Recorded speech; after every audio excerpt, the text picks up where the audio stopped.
Good morning. My name is Kim Smith. It's my honor to welcome you today to discuss an important issue about home health care. I have been a home health care nurse for 25 years, and I love what I do. Because I love what I do and it's in jeopardy, I thank you for coming this morning. Right now, our nation's healthcare system is under enormous strain. Costs are rising, our population is aging, and chronic illness is at an epidemic era. As a result, measures are being taken by our government to try and bring healthcare costs into line. These measures include cuts to reimbursement to home healthcare providers. The most recent cuts come with many risks to what I believe is the most significant population, as they are seniors, they are frail, and they are disabled. Late last year, the Centers for Medicare and Medicaid Services announced plans to impose the maximum cut allowable under the Affordable Care Act.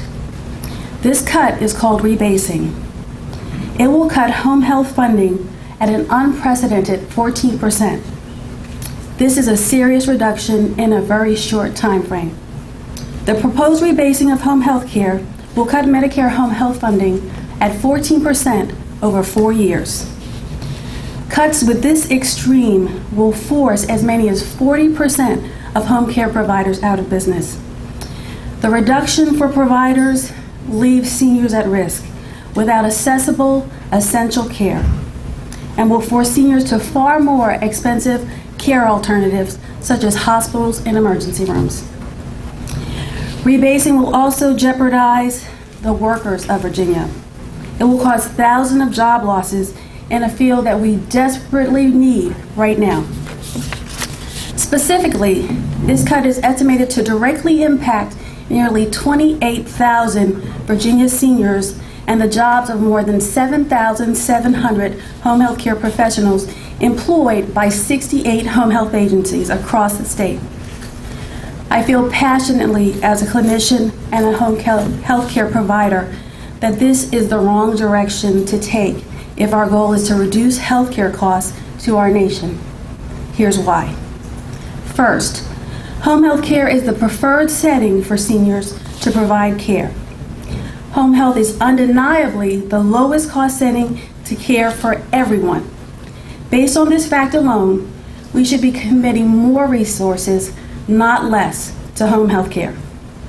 Secondly, home health care, again, is the preferred setting for our seniors to receive care in their home. Home is where they want to be, and home health is essential in helping seniors remain independent in their homes and not in institutions.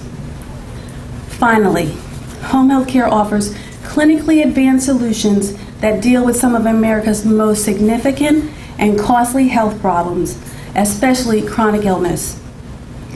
Luckily, many lawmakers in Virginia and in Washington recognize the severity and the danger of this cut and have introduced legislation to stop these cuts. The SAVE Medicare Home Health Act repeals arbitrary across-the-board cuts for 2015, 16, and 17, and replaces them with substantial reforms that will achieve the same savings by improving care for Medicare beneficiaries and reducing affordable health care spending. This is the solution we need to help to preserve access to home health care across our nation to our senior population. As a clinician myself, I have dedicated my life and my career to bringing the care to our seniors, and I am and have seen firsthand the difference that it makes to their lives and to their families' lives. I thank you for supporting home health care. Today, we can make a great difference in advocating for our patients, their families, and our community. It is my pleasure to introduce a family member. I know Tammy Law. I invited Tammy to speak because I was touched by her expression of the gratitude that she had for home care as her mother received care during her need. And what Tammy said to me that I think most impacted me was that it allowed her to be a daughter when her mother needed her to be the daughter the most. So thank you for coming up.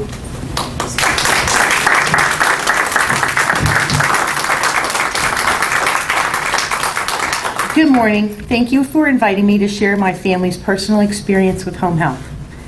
In 2005, my mother, Beth Kramer, was diagnosed with retroperitoneal sarcoma. She received her cancer diagnosis following an extended period of fatigue and discomfort on her side. After locating a lump in her left abdominal area, her physician performed a biopsy which uncovered the cancer. Almost immediately after her diagnosis, my mom underwent an extremely invasive surgery in which she was opened from breastbone to pelvic bone. Her doctors removed her left kidney, her spleen, and a large portion of her colon because the cancer had attached itself to the outside of her organs. Following this first surgery, Mom received home health for the first time.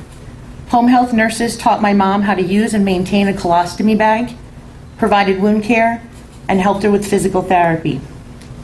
Despite the difficult circumstances, Mom was determined to maintain an active and full life. From the onset of her cancer, her number one priority was quality of life, which for her meant living at home with their husband, spending time with their children and grandchildren.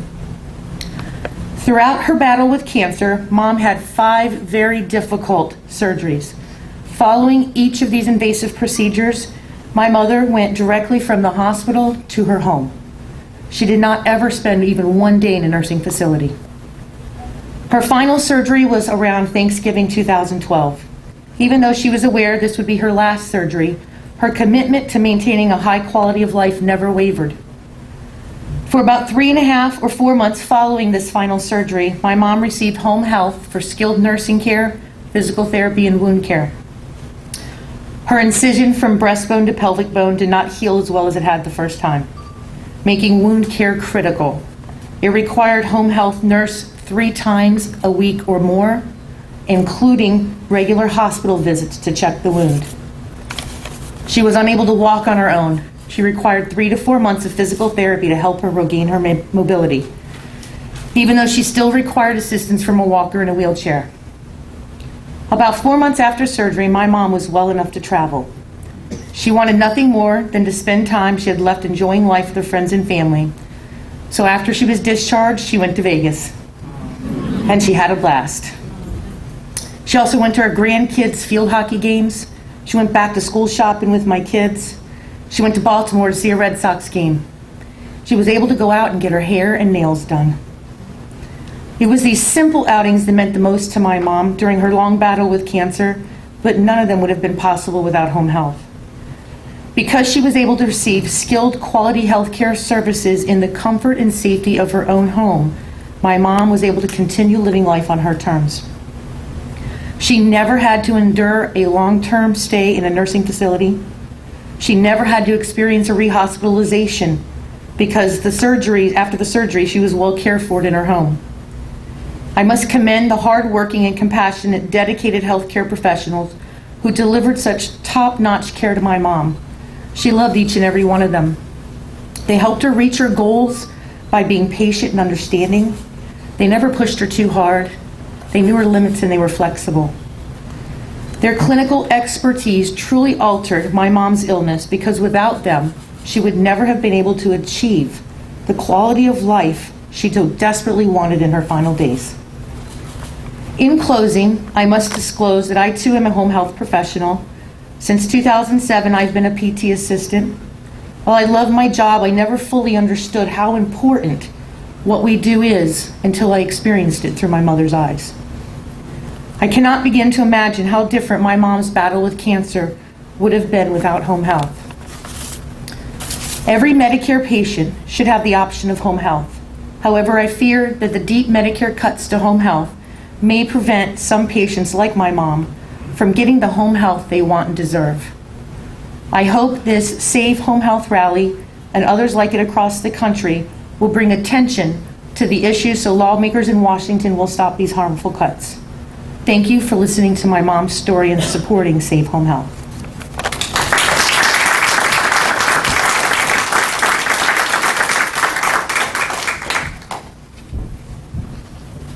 It is now my pleasure to introduce our special guest, Mr. Ed Gillespie. As Alexandria communication consultant and former White House aide, Ed has spent his career fighting to help to make life better and more prosperous for Virginians. Ed served as the counselor to the President George W. Bush in the last 18 months of his administration. He is the former chairman of the Republican National Committee and chairman of the Republican Party of Virginia. Before that, he was co-founder of one of Washington, D.C.'s premier government relation firms. Please help me to welcome Mr. Ed Gillespie.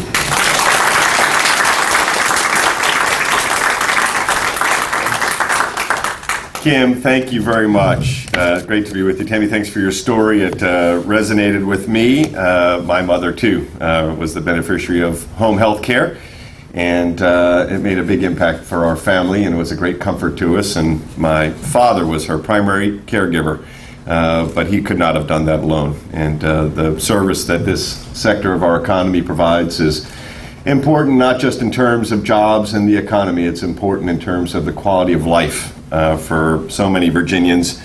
And unfortunately, we are seeing a threat to this very vital sector today. And it is the result, obviously, of the unprecedented cuts to Medicare, the funding, the 14% cut. That is a result of the Affordable Care Act and Obamacare. And when we see what's going to happen in terms of the Commonwealth of Virginia, in particular, the access that patients will have to quality care, the jobs, and the threat that's being posed, we need to address this, I believe, from a policy perspective, and it's something I would look forward to doing if I'm fortunate enough to serve in the United States Senate. Here in Virginia, there are 179,000 seniors who are receiving home health care, and 84,000 of those seniors are at risk as a result of the 14% random, in my estimation, random and arbitrary cuts to this sector.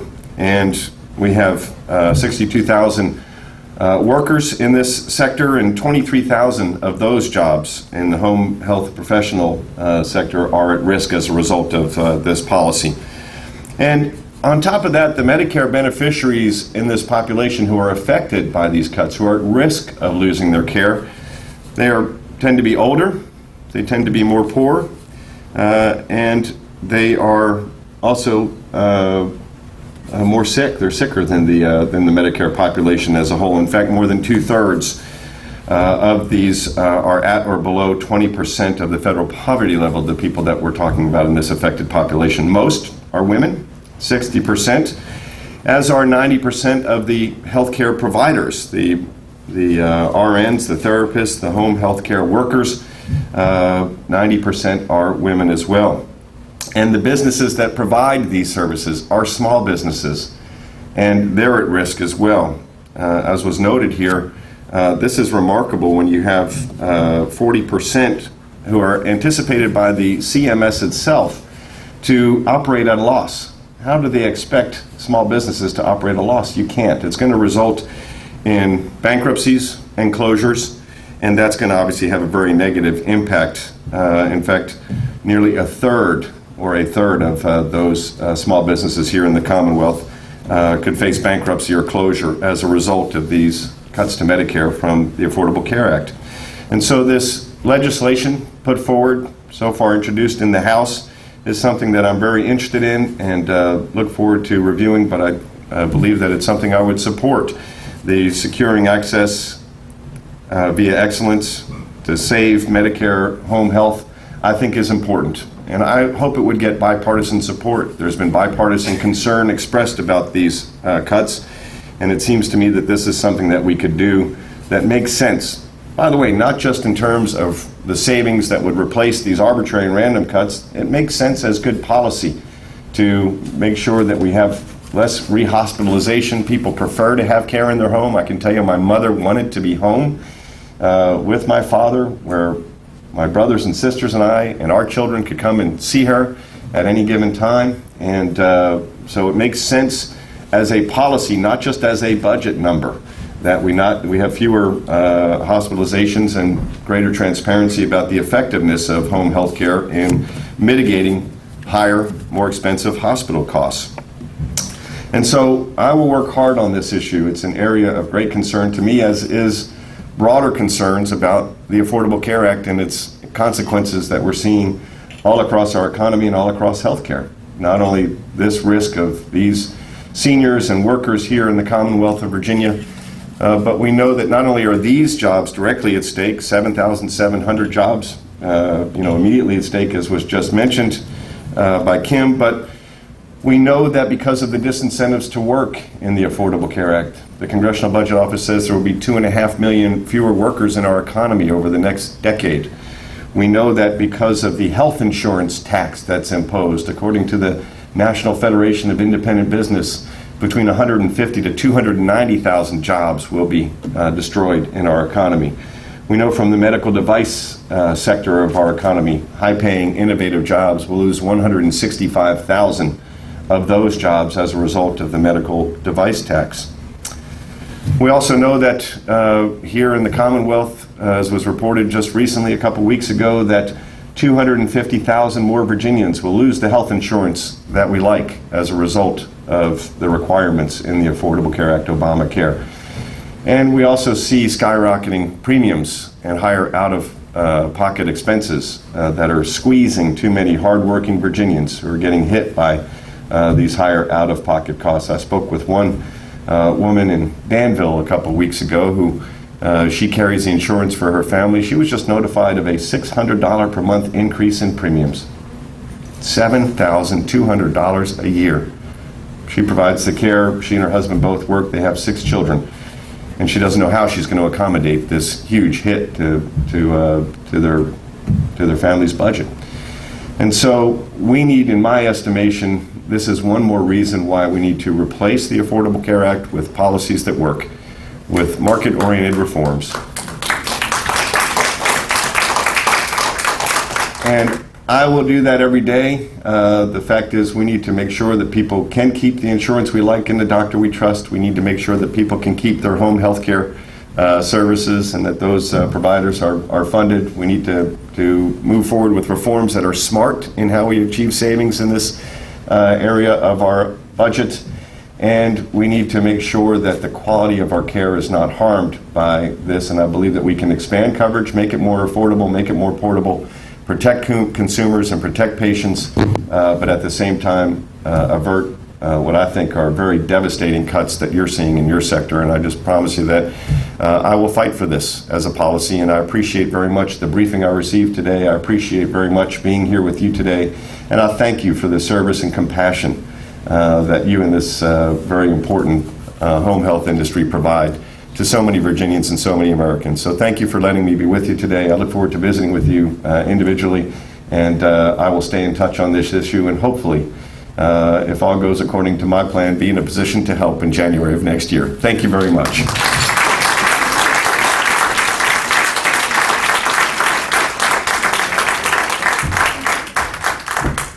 Tammy, thank you.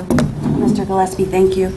As we close, I ask if you were impacted today, or if you've been impacted by home care, if you work in the industry, if you are aging or your family members are aging and at some point would need home care and receive that dignified care in their home, I ask that you use your vote, your voice, your vote, your pen to let legislators know that you want to save Medicare home care.